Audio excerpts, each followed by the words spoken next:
My parents tried to push me out to make room for my golden child brother, so I bought the house and kicked him out for good. I'm the younger sibling in a family where my older brother, Chase, is the golden child.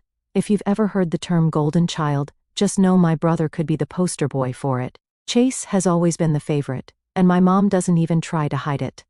My mother is the classic case of a parent whose entire life revolves around her son. From the time he was born, he could do no wrong. Every accomplishment he had, no matter how small, was treated like it deserved a parade.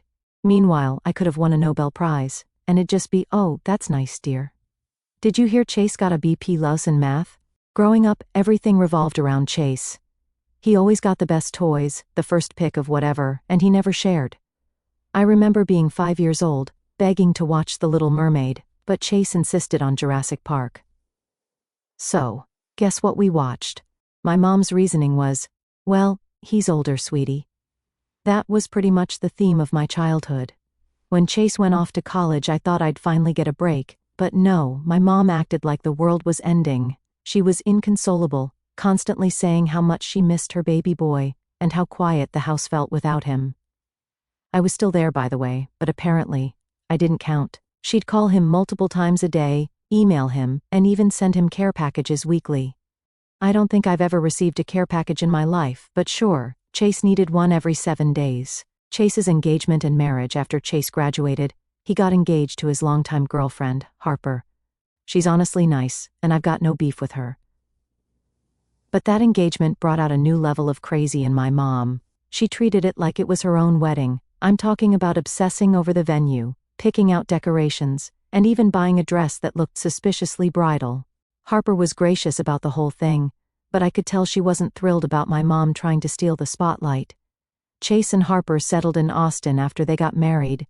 It's a decent distance from us here in North Carolina, so I thought my mom might finally start focusing on her own life instead of obsessing over Chase. But no, instead, she started daydreaming about them moving back. My mom has this fantasy of a big, multi-generational household where we all live together under one roof, and she gets to play grandma to a bunch of kids. Never mind the fact that Chase and Harper don't even have kids yet. My life at home while all this was happening, I stayed local for college. It made sense financially, and I figured it'd be nice to help my parents out since they were getting older.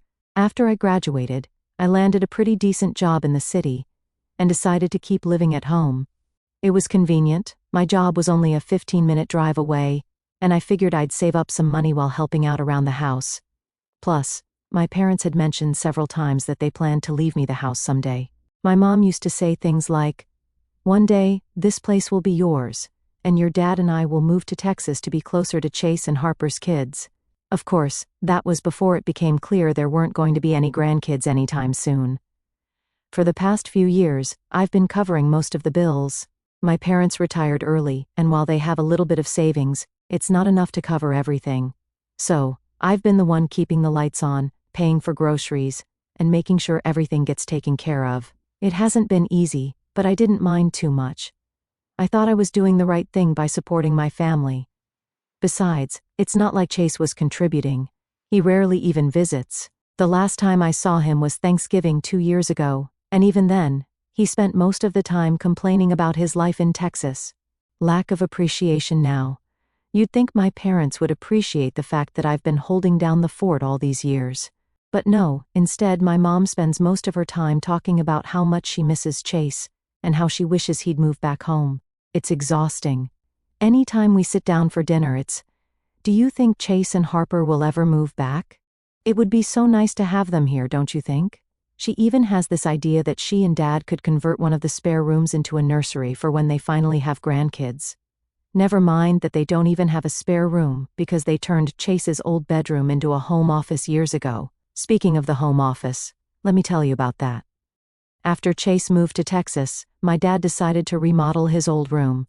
He turned it into a fully decked-out office for my mom, complete with a custom desk and built-in shelves. My mom uses it for all her hobbies, scrapbooking, writing letters, whatever. She loves that room, and for a while, it seemed like she was finally moving on from her Chase obsession. But then, Thanksgiving happened, and Chase made some offhand comment about how weird it felt not to have his old room anymore. My mom latched onto that and spent the next month trying to convince my dad to turn the office back into a bedroom. just in case Chase ever comes back. But he didn't. The push to move out anyway. That brings us to now. Things have been relatively quiet until recently, but something's changed. My mom's been acting weird. She's been dropping hints about big changes coming soon and asking me things like, "Have you ever thought about living on your own?" The other night she casually mentioned that it might be a good time for me to start looking for my own place and get married. At first I thought she was just trying to be supportive or something, but now I'm not so sure. As the days went on, my mom's hints went from casual to straight-up invasive.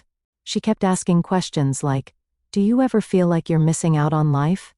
Or wouldn't it be fun to decorate your own apartment?" I didn't think too much of it at first, but then she started leaving rental listings on the kitchen counter. I'm not joking. There were printouts with circled addresses and notes in her handwriting like "great location" and "close to work." It was weird, but I didn't confront her right away. I guess I didn't want to believe she was actively trying to push me out.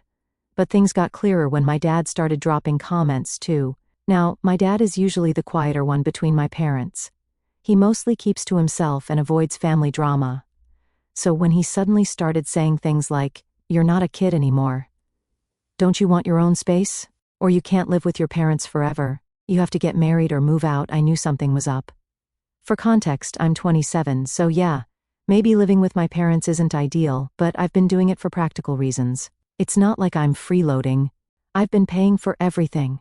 The whole setup worked because I've been footing the bills while they enjoy early retirement. So why the sudden push for me to leave? The truth comes out then. One night, everything clicked. We were having dinner and my mom casually said, "You know, Chase and Harper are thinking about coming back to North Carolina. Wouldn't it be nice to have the whole family together again?" She said it with this huge smile, like it was the best idea in the world. I didn't react much at first because I wanted to see where she was going with it. Sure enough, she kept talking. "It's just that we don't have much room here anymore," she said, glancing at me like I was the problem. "If they moved back, we'd have to make some adjustments. Maybe we could even turn your room into a nursery someday." I sat there, trying to process what I just heard. My room, the one I've been paying to keep a roof over. Now it's a future nursery for Chase's imaginary kids? It felt like a slap in the face, but I didn't say anything. My dad chimed in saying, "It's something to think about. You're doing great at work. You could afford a nice place of your own." I could feel the frustration bubbling up, but I stayed quiet. I wanted to hear their whole plan before I said anything. Over the next few days they kept dropping more hints. My mom brought up the idea of turning the home office back into a bedroom, just in case Chase and Harper needed it. She even started talking about how exciting it would be to have a full house again, as if I wasn't already living there. It became clear that this wasn't just some casual daydreaming. They were serious about Chase and Harper moving in. Feeling unappreciated, the part that really stung was how little they cared about my role in all this.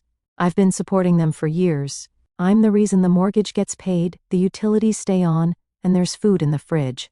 Chase hasn't contributed a dime to this household since he moved to Texas, and now, because he might move back, they're ready to kick me out like I'm a guest who's overstayed their welcome. It's not just about the money, either. It's the way they talk about Chase, like he's the second coming of Christ.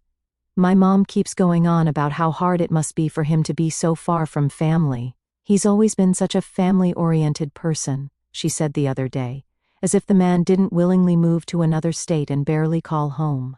Meanwhile, I've been here the whole time, doing everything I can to help them. And it's like none of that matters. What really got me was when I overheard my mom on the phone with one of her friends.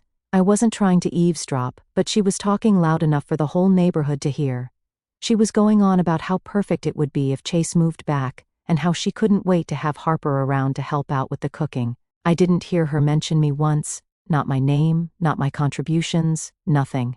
It was like I didn't even exist in her vision of the future. The family discussion. The next day, my mom sat me down for what she called a family discussion. My dad was there too, but, as usual, he just let her do most of the talking. She started by saying how proud they were of me, and how much they appreciated everything I've done for them. It sounded nice at first, but then she pivoted to the real topic, Chase and Harper. "We've been talking about how to make this house work for everyone," she said. "And we think it might be time for you to spread your wings." I asked her what she meant, even though I already knew. "Well," she said, "with Chase and Harper coming back, It'll be a little crowded. But we think it's a good opportunity for you to find your own place and start living independently." She said it like it was some great gift they were giving me, as if pushing me out of the house I've been paying for was doing me a favor. I stayed calm and asked what they planned to do about the bills. My mom smiled and said, "Oh, we were hoping you could keep contributing for a while, just until Chase and Harper get settled." Yeah, because it made perfect sense. They wanted me to move out but still pay the bills so Chase and Harper could live rent-free. I don't even know if Chase has agreed to move back yet, but they're already rolling out the red carpet for him. At this point, it was hard to keep my emotions in check. I asked why Chase couldn't just get a place nearby if he really wanted to come back. My mom sighed and said, "It's not that simple. They're going through a lot right now, and they need family support. You wouldn't understand. You've always been so independent."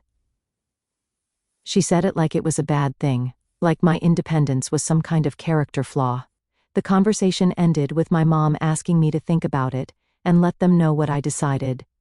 I didn't say much. I was too angry to trust myself to respond without blowing up. Afterward, I went to my room and started pacing, trying to figure out what to do. I've never felt so hurt and unappreciated in my life. It's like everything I've done for them means nothing compared to the chance to have Chase back under their roof, taking control. Ever since that conversation, I kept going back and forth between being hurt and furious. It was hard to focus on anything else. Every time I looked around the house, I kept thinking about how much of it I'd kept running. The fridge was stocked because of me. The power stayed on because of me. The Wi-Fi they used to binge-watch shows all day, me. But apparently none of that mattered because the golden child might be coming back. For the next week, things at home were weird. My parents were clearly waiting for my decision, but I wasn't ready to give them an answer yet. They kept acting like nothing was wrong, which made it worse. My mom was humming while making dinner, asking me how work was going, like she hadn't just asked me to uproot my life for Chase. My dad avoided me for the most part, which was typical of him when things got tense. Meanwhile, I started quietly preparing for what I knew I needed to do. I tried to figure out my options. I knew I couldn't keep living in a house where I was treated like an afterthought. Even if I stayed, the dynamic would never change, and I'd just be prolonging the inevitable. So, I started looking for apartments. It wasn't easy, because most places near my job were either outrageously expensive, or came with reviews that sounded like horror stories. But I eventually found a small place that was reasonably priced and close enough to work that I could walk. The idea of not having to deal with traffic every morning was almost enough to make me smile. Once I decided to move, I realized how much I had to do before I could leave. First, I needed to make sure I had all my important documents, birth certificate, social security card, bank information. All of it had to come with me. I wasn't about to give my parents any excuse to hold something over my head later. I also started packing my things little by little. I didn't want to make a big scene, so I worked on it late at night when everyone else was asleep. During this time, I started seeing someone, and having my own place is priceless. The apartment was fully furnished, so I moved in right away. As I was planning all this, I started noticing things I hadn't paid much attention to before. Like how much of the furniture in the house was technically mine. Even the microwave was something I picked up during a Black Friday sale because ours had stopped working. The more I looked around, the more I realized how much I'd contributed to this house, and it just made me angrier. How could they ask me to leave when so much of this place was held together by me? Moving out a few days before I planned to move out, I overheard another conversation between my mom and Chase. She was on the phone again, this time gushing about how excited she was for him to come home. She kept saying things like, "Don't worry about anything, sweetie, we'll figure it all out, and we'll make sure you and Harper have everything you need." It was like she had already decided I was gone, and Chase was moving in, even though I hadn't told her anything yet. That was the final push I needed to get out of there. The night I moved out was emotional, but not in the way you might think. I waited until midnight to start loading my car because I'm dramatic like that. My parents were asleep, and I wanted to avoid any confrontations. I'd already signed the lease on my new apartment, and the landlord had given me the keys, so there was nothing holding me back. Packing up my car was a surreal experience. I couldn't believe how much stuff I had accumulated over the years. It felt strange to see my life reduced to boxes and bags. Once everything was loaded up, I sat in the driver's seat for a moment and just breathed. I thought I'd feel sad or maybe even guilty, but all I felt was relief.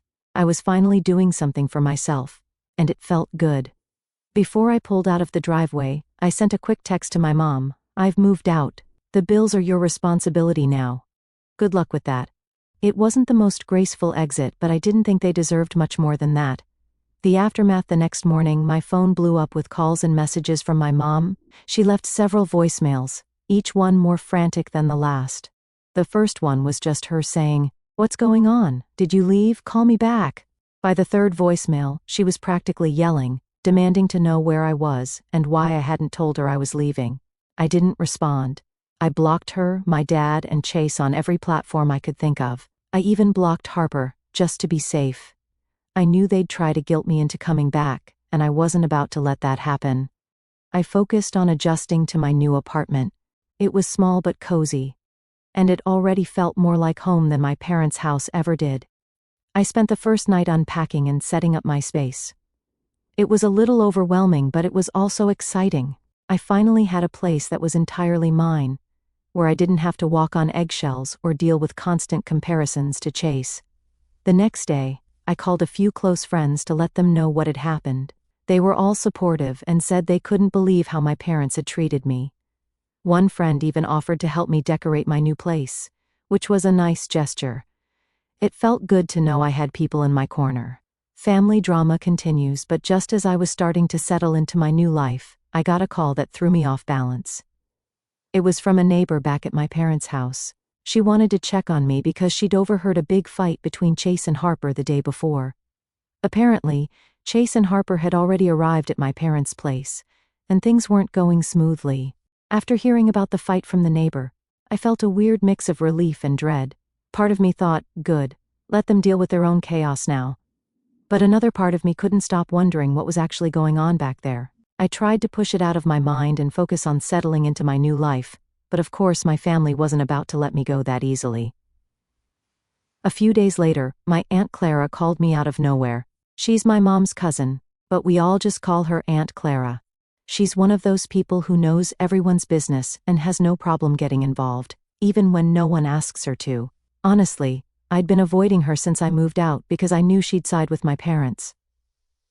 Sure enough, as soon as I picked up, she launched into a lecture. "Here's what I just found out from a 2-hour phone call that nearly blew out my right eardrum," she said, skipping any sort of greeting. "Your mother is heartbroken, you know.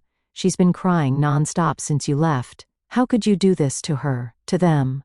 I took a deep breath and said, "Clara, I didn't do anything to them. I just moved out. They're adults, they can handle it." She scoffed. "Moved out? You abandoned them when they needed you most. Do you even know what's happening over there?" I rolled my eyes, but something in her tone caught my attention. "What are you talking about?" I asked. There was a pause before she said, "The house. They're behind on the mortgage. Your parents are on the verge of losing it. The second mortgage now." This was news to me. "What mortgage?" I asked, confused.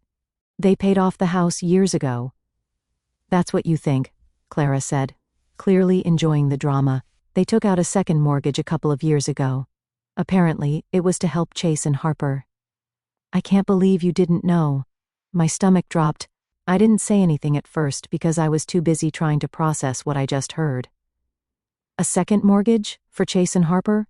And I'd been unknowingly paying it off this whole time, completely oblivious? Clara kept talking, but I barely heard her. Something about how I needed to come back and fix this mess because family sticks together. I hung up on her mid-sentence, which is probably the rudest thing I've ever done, but I didn't care. I needed answers, and I wasn't going to get them from her. The next day, I went to the bank. I wanted to confirm what Clara had said because part of me hoped she was just exaggerating. But nope, she wasn't. The bank teller confirmed that there was indeed a second mortgage on the house. It had been taken out 2 years ago, and the payments were being automatically withdrawn from the account I'd been depositing money into every month. All this time, I thought I was just covering utilities and helping out with groceries. Turns out, I was also paying for a mortgage I didn't even know existed. The rage I felt in that moment was indescribable. It wasn't just that they'd lied to me. It was the fact that they'd taken advantage of me for years without a second thought. I'd been working hard, budgeting carefully, and skipping out on luxuries so I could support them. and they used that money to bail out Chase and Harper. It was like every bad feeling I'd ever had about being second to Chase was suddenly validated in the worst way possible. Processing the betrayal, I went home that night and just sat in my apartment. All I could think about was how stupid I'd been to trust them. I kept replaying every conversation we'd had about money, wondering how I didn't see the signs. My mom always made these offhand comments about how tight things were, but then insisted everything was fine whenever I offered to help more. Now I knew why. Because they didn't want me asking too many questions. The worst part was realizing how much they must have given to Chase and Harper. My parents aren't exactly known for being financially savvy, so I wouldn't be surprised if they gave Chase the bulk of the loan in one big chunk, instead of spreading it out. And knowing Chase, he probably blew through it without a second thought. I debated confronting my parents about it, but I wasn't sure I could handle the conversation without losing my temper. Plus, I didn't want to give them the satisfaction of thinking I was coming back to help. They made this mess, and they have to clean it up on their own. Still, I couldn't help but feel hurt. It's one thing to play favorites, it's another thing entirely to lie to your kid and use their money to cover your mistakes. Family backlash. Over the next few days, I started getting more calls from family members. Clara must have told everyone because suddenly, I was the villain of the story. My uncle left me a voicemail saying I needed to step up and do the right thing. Another cousin texted me, calling me selfish for abandoning my parents when they were struggling, and saying I left them on the verge of homelessness, with nothing in their pockets. It was like they were all reading from the same script. What none of them seemed to understand was that this wasn't just about money. It was about years of being treated like I didn't matter. It was about always being expected to sacrifice for Chase while he got a free pass. And now they wanted me to come back and fix everything because they couldn't admit they'd screwed up? No thanks. Still, part of me couldn't stop thinking about what Clara had said about the house being in jeopardy. As much as I wanted to let them deal with the fallout on their own, I couldn't help but wonder what would happen if they actually lost the house. Would they come crawling back to me, begging for help? Would Chase step up for once in his life? Or would they all just blame me for not swooping in to save the day? I don't have answers now, but I know one thing for sure, I am not going to be their safety net anymore. They'd burned that bridge the moment they decided Chase's comfort was more important than my trust. Update 1: The foreclosure notice. Hey guys, I came back with an update for you. So here's where things stand now. A lot has happened since I found out about the second mortgage and decided to let my parents and Chase figure things out on their own. I thought I was done with them, but of course, nothing is ever that simple with my family. After weeks of silence from my parents, I got an unexpected letter from the bank. Yep, the same bank that confirmed the second mortgage. It was a notice about missed payments on the house. Apparently, my parents had been late on their payments for months, and now foreclosure was looming. The letter was addressed to me because, surprise, I was still listed as the primary contributor on their account. I don't know if it was laziness or some messed up manipulation tactic, but they never bothered to remove me after I moved out. I was furious. It wasn't enough that they'd lied to me and used my money to bail out Chase. They also dragged me into their financial disaster. I called the bank to clarify that I was no longer involved, but since the payments were coming from my account for so long, I was technically tied to the mortgage. The representative kindly explained that my parents could lose the house unless the overdue payments were covered immediately. She even asked if I'd like to make a payment right then. I almost laughed at the audacity. At first I told myself I wasn't going to do anything. Let the house go. Let them all figure out where to live. But as much as I wanted to let it all burn, there was a part of me that couldn't let go of the house that was promised to be mine. I grew up there. I'd put so much money into it, not to mention memories. And let's be real, if my parents lost the house, they'd just show up at my doorstep, guilt-tripping me into taking them in. Chase would probably bring Harper along for the ride too. No way was I signing up for that nightmare, taking ownership. So, after a lot of thinking and venting to a few friends, I came up with a plan. If I was going to get involved, it would be on my terms. I wasn't about to bail them out without something to show for it. If they wanted to keep the house, it was going to be mine. The next day, I went back to the bank to figure out my options. Turns out, buying the house outright was possible, but it would require my parents to transfer the title to me. Basically, I'd become their landlord. The idea was both satisfying and a little scary, but I knew it was the best way to protect myself. If they couldn't handle the responsibility, I'd take it out of their hands. Armed with this plan, I went back to my parents' house for the first time since I left. The atmosphere was tense. As soon as I walked in, my mom tried to hug me, but I dodged her and went straight to the kitchen table, where Chase and Harper were sitting. Chase was scrolling through his phone like he didn't have a care in the world. Harper looked stressed but didn't say much. My dad was off to the side, pretending to read the newspaper. I laid it all out for them. I told them about the foreclosure notice, the missed payments, and how the bank had contacted me. My mom tried to interrupt with some excuse about how things had been tight, but I shut her down. "I don't want to hear it," I said. "You lied to me about the mortgage, used my money without telling me, and now you're expecting me to clean up your mess. Here's the deal, I'll save the house, but only if you sign it over to me." The room went silent. My dad was the first to speak. "That's ridiculous," he said. "This house is our legacy, you can't just take it from us." "Your legacy?" I shot back. "You put this house at risk the moment you took out that second mortgage to help Chase. You've done nothing but take advantage of me, and now you're facing the consequences. Either sign it over or lose it." Chase finally looked up from his phone, glaring at me. "You're seriously trying to steal the house? Wow, real classy. You always were jealous of me." I laughed in his face. "Jealous of what? Your freeloading lifestyle? Please. I'm offering a solution to a problem you helped create. If you don't like it, feel free to pack your bags and find somewhere else to live." Harper looked like she wanted to say something but held back. I couldn't blame her, it was clear she was stuck in the middle of all this chaos. My mom started crying, of course, but I didn't let it sway me. I'd seen this act too many times to fall for it again. "It's your choice," I said, standing up. "Sign the house over or let the bank take it. I don't care which." I gave them a week to decide. The decision during that time, I kept getting calls from my mom begging me to reconsider. She tried every tactic, guilt, anger, manipulation. But I didn't budge. I told her the same thing every time. "I'll take care of the house if it's mine. Otherwise, I'm out." Eventually, they caved. My dad called me a few days later, saying they were ready to sign the paperwork. I think the reality of losing the house finally hit them. They didn't want to move, and they definitely didn't want to rely on Aunt Clara or anyone else for help. Chase wasn't happy about it, but there wasn't much he could do. Harper, surprisingly, seemed relieved. I think she saw this as a chance to escape the chaos, even if she didn't say it outright. Once the paperwork was finalized, the house was officially mine. I made it clear that my parents could stay as long as they followed my rules. They had to keep up with their share of the bills, and Chase would have to start paying rent if he wanted to stay. No exceptions. Chase, of course, threw a tantrum. He called me every name in the book, accusing me of being selfish and ruining the family. I just shrugged it off.